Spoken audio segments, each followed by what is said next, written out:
What's poppin', y'all?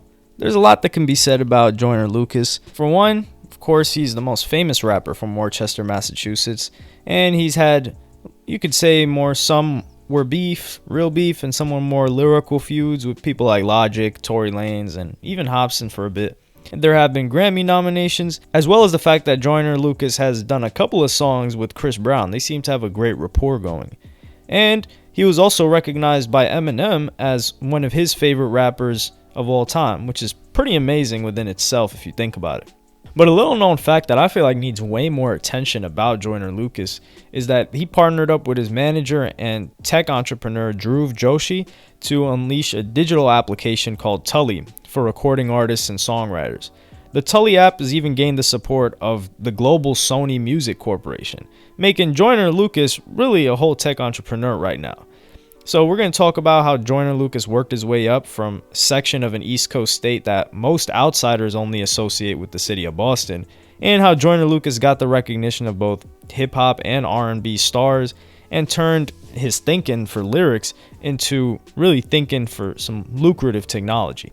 It all got started for the Worcester, Massachusetts rapper Joyner Lucas when he started rapping at around age 10, but in his younger years he was going by a totally different rap name. He started off as G-Storm, but in 2007, the year in which he turned 19 years old, he was known as Future Joyner in a group called Film School Rejects with his cousin Cyrus the Great and two other members, DJ Prince and Sheen Phillips. For the next 4 years, Film School Rejects would release 4 mixtapes together: Work Print, the greatest mixtape of all time in 2007, The Midnight Movie in 2008, Music for the Hoes in 2010, and Mind Your Business, the greatest mixtape of all time, Part 2. And this is just a really good example of seeing how long he's worked at rapping before he saw any type of success. After releasing his first mixtape all on his own under the name Future Joyner called Listen to Me in 2011, that would be the last project where he called himself Future, because the Atlanta rapper Future was becoming very well known. The year 2015, though, would bring a breakthrough for Joyner Lucas. He gained critical acclaim for his song Ross Capiccioni, showcasing Joyner's ability to tell stories from multiple perspectives other than his own. In Ross Capiccioni, tells the tale of betrayal, rapping from the point of view of Ross and Ross' frenemy that takes Ross' trust for weakness and attempts to kill him. This led to a huge leap in visibility, with Joyner getting featured in the 2015 BET Hip Hop Awards cypher. At first, Joyner Lucas was only going to be featured online, but because his performance was so strong, he was promoted up to the live broadcast of the BET Hip Hop Awards cypher. And this was a clear sign that Joyner Lucas had arrived and was open for business within the music industry.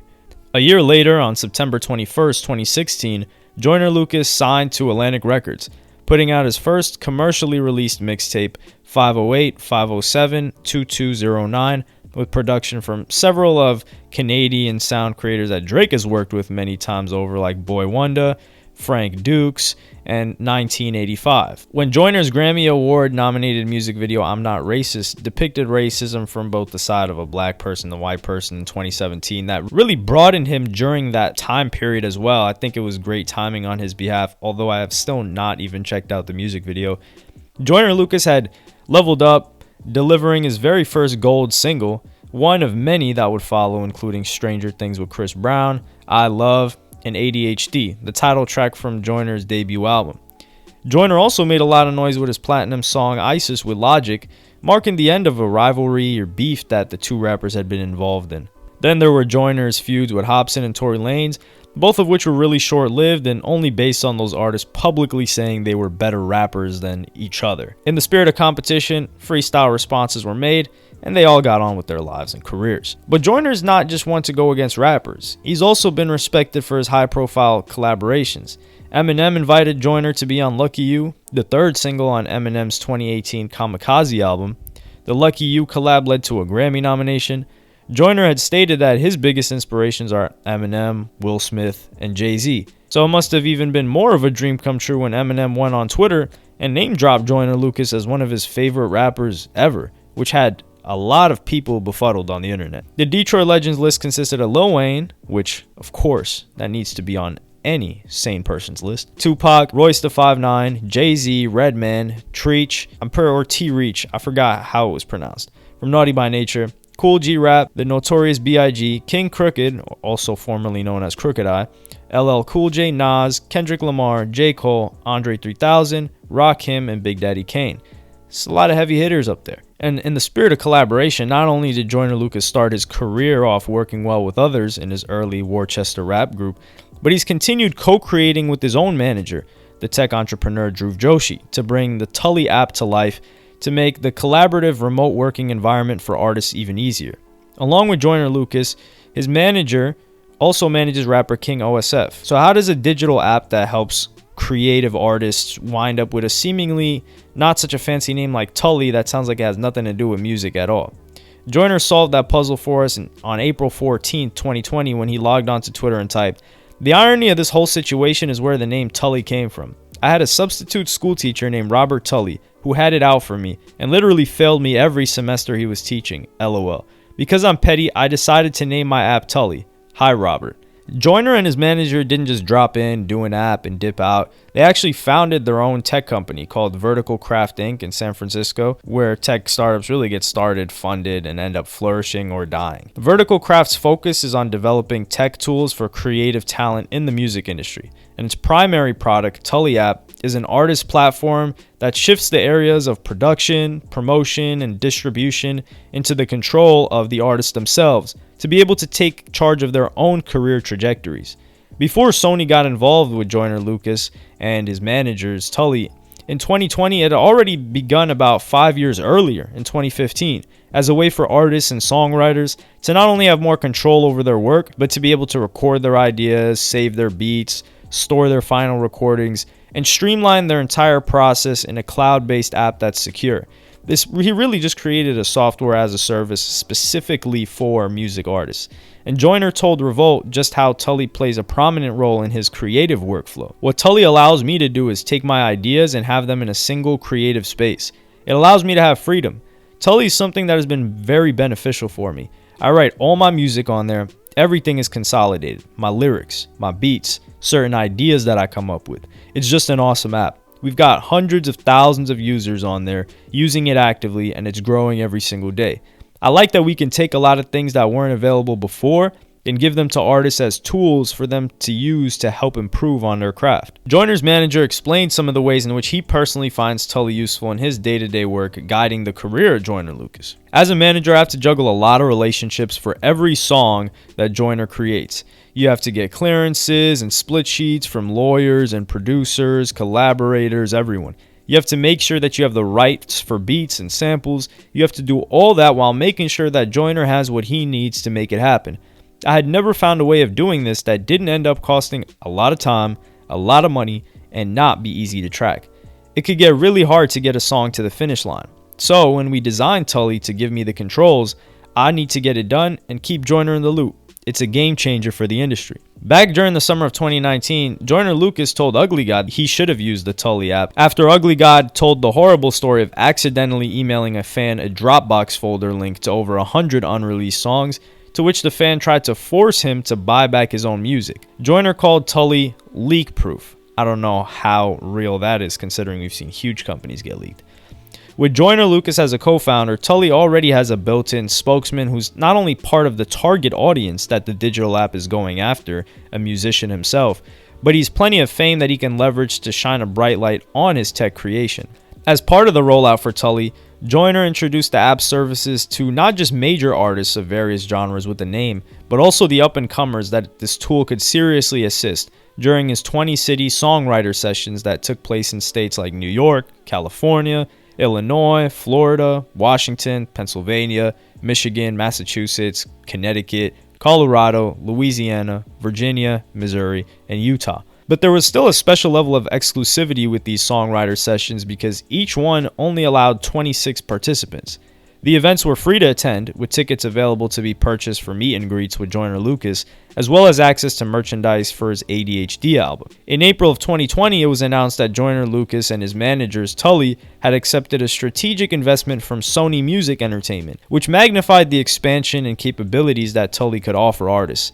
Not only does Joyner Lucas promote Tully, but he also used it himself to make his album ADHD that hit the Billboard Top 10. And I can really respect someone that's using their own product. I mean, if you're not using it, why should anybody else? After the financial backing that came from Sony Music Entertainment, Tully launched their Tully platform, which the company claims to be offering new service tiers that uniquely streamline and simplify the creative process of preparing content for distribution into the market. At the Tully app website, you'll find helpful answers to FAQs and video tutorials to get it up and running in the app. And they have all of these different modes, these studio modes. I don't really know how much most of it works, to be honest. I don't make music, never tried to make music, never have made music, and unlikely to ever make music. But if you're wondering how a typical collaboration takes place in Tully, it goes a little something like this. First, you can get the collaboration started regardless of if you already have the beats or the lyrics, or with nothing at all, about ideas that you're looking to build up from the bottom. And Tully's compatible with digital audio workstation of your choice. Whoever initiates a project is the project owner and can invite a collaborator to the project to give them access to the elements of that particular project. Both the owner and the collaborator will have access. The recordings and the individual multi-track viewpoint remain private for both the owner and the collaborator. And whenever a collaborator decides to accept an invitation from a project owner, the collaborator's avatar icon will populate at the top left side of the Tully screen inside of the collaboration project that they're now involved with. It's kind of like when you share different Google files on Drive, like Docs and stuff like that. On the right corner of the top of the screen, it will be a big black chat bubble that turns blue whenever someone writes a message. If you're worried about losing valuable creative conversations that are taking place in the chat bubbles, they say you shouldn't be. Chats that happen in Tully projects are automatically saved for the total length of the collaboration and are only deleted if the collaboration reverts to a regular project. And you'll notice a green dot pop up above the avatars of collaborators when they add or edit anything to their pads, which helps you stay up to date with the new ideas that are happening in the project in real time. And you're also able to copy these ideas over into your own pad to put in work or on your end, and your collaborators can do the same. Honestly, it sounds like I'm selling this thing, which I'm really not. I wasn't paid $1. I just thought this was a really cool technology. But one of the interesting things is that Tully app has no ownership rights or creative control over your music files or folders. So if you accidentally delete your content or lost projects while using Tully, you have to contact them and they can examine your account to see if they can restore your files from a backup. They also offer royalty-free beats inside the app to create new songs, and they offer distribution as a distribution platform to get music on Spotify, YouTube, Apple Music, and all of that. An interesting feature is that if you get stuck while writing a song, Tully provides rhyme suggestions when you're in a writing mode where you can activate it, and you'll notice suggestions for rhyming words while you're typing. Some may say this hinders creativity, some may say this helps creativity. I'm not entirely sure where I'm at with that yet, but by tapping a word and selecting it, the last word you typed will be replaced. So how does the Tully platform differ from the Tully app? Well, the Tully platform gives artists and artist management teams to control their workflow while managing the product and studio assets all in one place. The Tully app itself is free, but in order to utilize the premium options available on the Tully platform, you have to pay the subscription fees. So the Tully platform service lets you securely store and organize your recordings, creative elements that are still in development. You can assign project tasks, implement rules for how your collaborators and partners can interact with the assets inside the project you're the owner of. And there are even options to use standard contract templates to generate split sheets to divide up the ownership percentages of the song or songs you're creating with collaborators as well. And Tully Pro is a premium tier for individual members that offers them storage space, file sharing, enhanced security, whatever that means, added project collaboration features, and reduced prices on beats for the monthly cost of $10 a month. And if you upgrade to Tully Team, you're looking at a price tag of about $30 a month to be able to use up to 3 plans for 3 members with 1 terabyte of storage space. And this is more for probably smaller labels that have a team going on with a couple of artists. And then the top tier is Tully AMP, and it costs $59. And it's supposed to be artist management tier for up to 5 plan members, 20 guest accounts. As you can see, if you're a solo artist or part of a multi-artist collective, a music producer with many rappers that you're working with simultaneously, or you're building up an indie label with rappers and singers, the Tully platform is kind of a solution to keep all of those ongoing projects straight and managed in just one space. So the level of control and interactivity is exactly what Joyner Lucas and his manager have been aiming for with the launch of the Tully app. Joyner has mentioned that from an artist's perspective, he's looking for independence, ownership, and transparency for his team, and has really tried hard to market this app and distribution platform to independent artists. His partner sums up the Tully platform by saying, "You can make great music, but you need more than that to make a great career. We built Tully platform so that every artist can have the tools to compete for success in the industry. It takes the guesswork out of being independent and in control of your work and lets you focus on what matters, being creative." The future does seem bright for Tully. Sony Music definitely saw something in it if they decided to invest relatively early. And after experiencing over a year of distancing, if you want to call it that, artists have spent plenty of time away from real-time shared spaces. And Tully seems like it can keep their creative juices flowing from a longer distance. And Tully's really turning itself into pretty much a one-stop shop for not just creation, but also monetization and handling the business and creative sides of a music career. There's also coming a Tully Beats, which will be a marketplace where producers could license their beats individually and artists could purchase beat collections. So it really looks like they're trying to merge everything into here. And it's also adding a distribution service to enable artists to release their songs on a lot of different platforms. So it's interesting to see somebody that was really just in Worcester, Massachusetts, where if there aren't many rappers coming out of there or any rappers coming out of there, I bet it's even more rare that there's a rapper and a tech entrepreneur coming out of there. And these are the kind of moves where rappers can really elevate themselves from being worth a couple of million, maybe even slightly north of 10 million, to astronomical numbers and being worth potentially higher 8 figures or even 9 figures with software like this. But let me know what y'all think in the comments. Like and subscribe and hit the notification bell if you enjoyed. Follow me on Twitter and Instagram. Thank you for watching. Peace.